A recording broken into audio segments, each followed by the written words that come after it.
This is Tomo News for Wednesday, July 26th. Undercover detective files lawsuit against lieutenant who shot him 9 times. On Wednesday, an Albuquerque police detective who was shot in January filed a 77-page lawsuit against him. Albuquerque police detective Jacob Grant was shot 9 times by Lieutenant Greg Brackle during an undercover drug operation outside of McDonald's on Central near Tramway.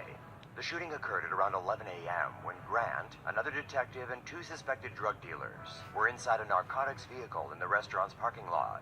According to the lawsuit, every member of a team of officers that was moving in to bust the suspects was actively monitoring the situation as it progressed. The suspects in the car were Edmund Vester and Damian Bailey, who are both black.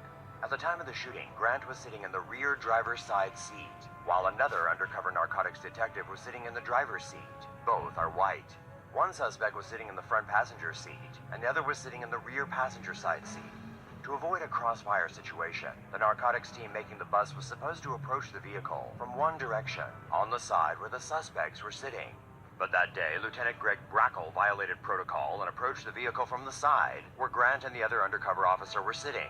As the suspects had surrendered or were in the process of surrendering and exiting the vehicle, Brackle opened Grant's door and fired 2 shots with his personal .45 caliber handgun from a distance of less than 5 feet. He then repositioned himself and shot Grant 7 more times as Grant was already heavily bleeding and trying to crawl away, while asking Brackle to please stop shooting. Grant, who was not wearing any body armor, lost approximately 80% of his blood as a result of the shooting.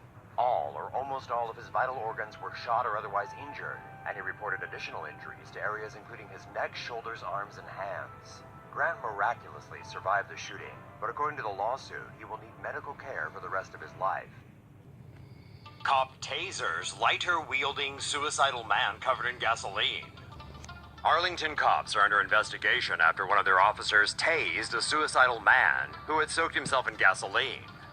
Police were called to deal with Gabriel Olivias after 2 women reported that a mentally ill man was threatening to hurt himself. According to police, Olivias had covered himself in gasoline. He was also reportedly holding a lighter. Olivias continued to douse himself with fuel while the officers were reportedly trying to calm him down. This is when he became perturbed and began waving his arms in the air. Deeming him a threat and safety hazard to everyone in the room, one of the cops decided to subdue him with a 50,000-volt electric current. And that is when Olivias was set ablaze. He miraculously survived after officers used blankets to put out the flames. However, he suffered burns to most of his body.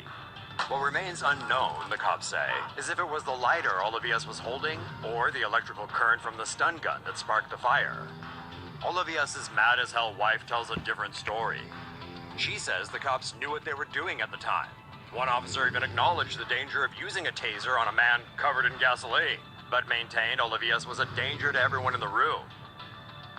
Maybe this would have ended differently if the women had called the fire department instead.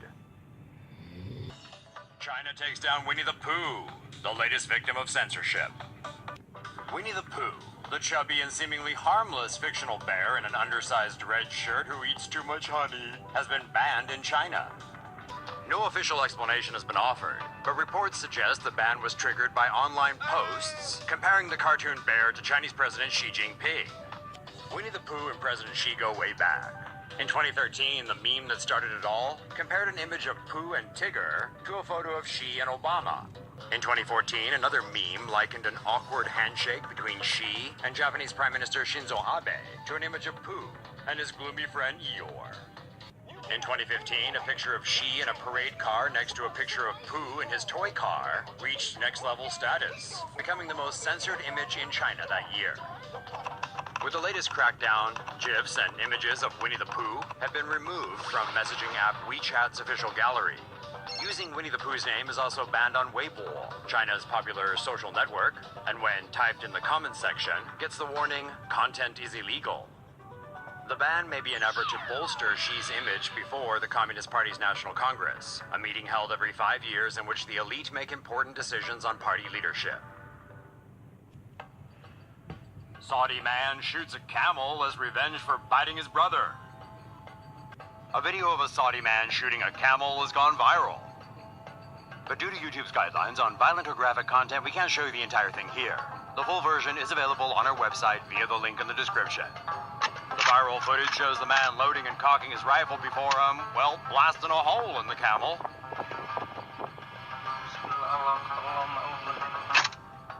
Camels are known spitters, and anyone who's been around one probably also knows a bit about their tendency to randomly bite. According to what little detail was released regarding the video, the camel in question had allegedly bitten the shooter's brother in the face. The nasty incident severely injured the brother, landing him in the hospital with half his face bitten off. After learning what happened to his brother, the camel shooter vowed to get revenge. After all animals understand the concept of justice and revenge, right? That camel had to pay. Then again, if the beast really did take half a dude's face off, maybe it is better off not alive. Your call? Anti-inflammatory drugs could treat depression and Alzheimer's. Scientists have discovered possible links between inflammation and mood disorders, suggesting that they could be treated with anti-inflammatory drugs. Researchers have discovered a large number of people with rheumatoid arthritis also suffer from depression. It is possible that inflammatory chemicals interrupt the brain's production of serotonin, a key neurotransmitter linked to mood. When patients were given particular anti-inflammatory drugs, improvements in both their arthritis symptoms and mood were observed. Scientists are investigating whether targeting the immune system could treat mood disorders, such as depression and neurodegenerative diseases, including Alzheimer's disease. The precise type of inflammation that may cause mood disorders and the anti-inflammatory drugs best suited to treating it are still under research. Charges pursued against teens who laughed as man drowned. Earlier this month, a 31-year-old Florida man died drowning in a pond by his family home. A group of teens watched him fighting for his life and crying for help, and all they did was laugh. On the afternoon of July 9th, Jamel Dunn had reportedly gotten into an argument with his mother and fiancé and walked out to the pond. According to the Cocoa Police Department, 5 teens were smoking weed nearby when they caught sight of Dunn in peril. As they watched Dunn try to keep his head above water, they laughed and mocked the struggling man, yelling out that they were not going to help him. Once Dunn sank and did not return to the surface, one of the teens said, "He's dead." They uploaded video of the death to YouTube, but did not call police.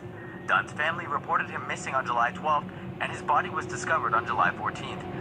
The police chief is recommending the state attorney enforce a Florida statute that states civilians have a duty to report a known death to the district medical examiner, which would result in misdemeanor charges.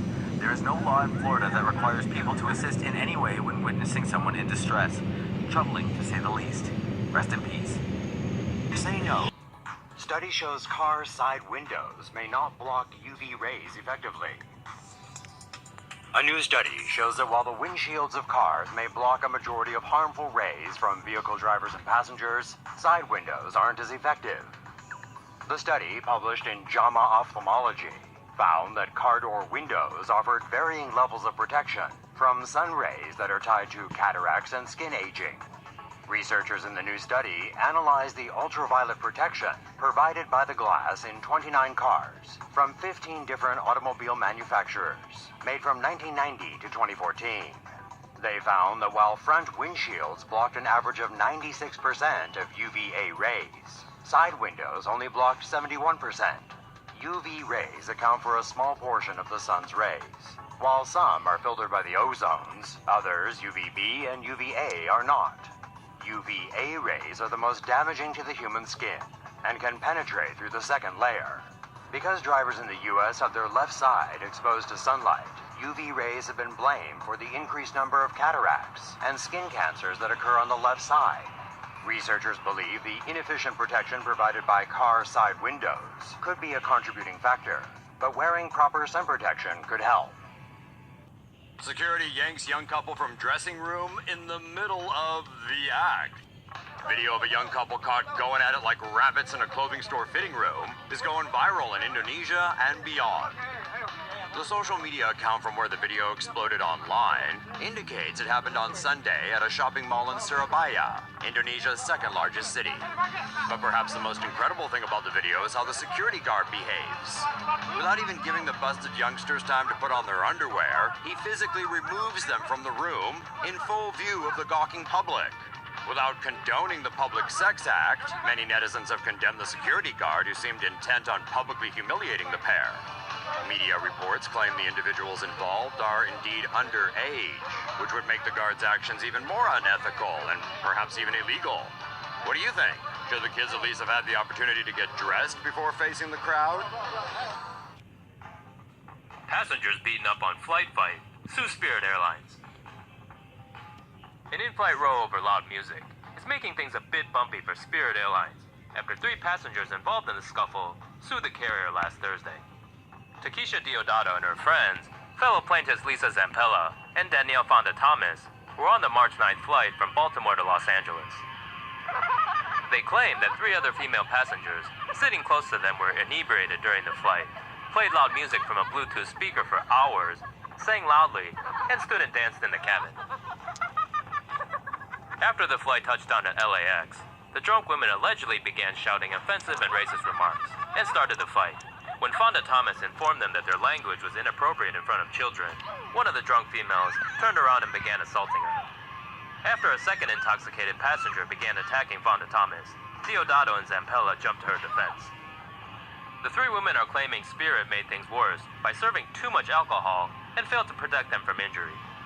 Maybe they should change their name to Spirits Airlines. 2 NFL players lose fingers due to fireworks accidents. It appears as if the NFL may need to start holding fireworks safety classes for its players after 2 of them lost fingers in 4th of July fireworks accidents.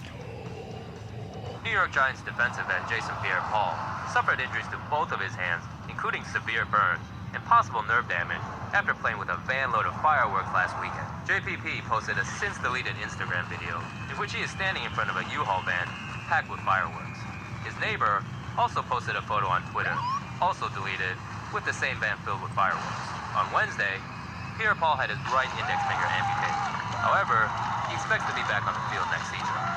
The second player to lose some fingers was Buccaneers cornerback C.J. Wilson, after he lost his middle and index finger on one of his hands. He was hospitalized and remained there Tuesday, after a firework went off in his hand in Lincolnton. Pierre-Paul never signed the franchise tag tender, which would have paid him $14.8 million this season. He has until July 15th to sign. Wilson's injury, however, could threaten his career with the Bucs. Scott Towles seemed to enjoy the New York Post headline on JPP, while evil Mike Tomlin seems to think there's a market out there for Jason's amputated finger.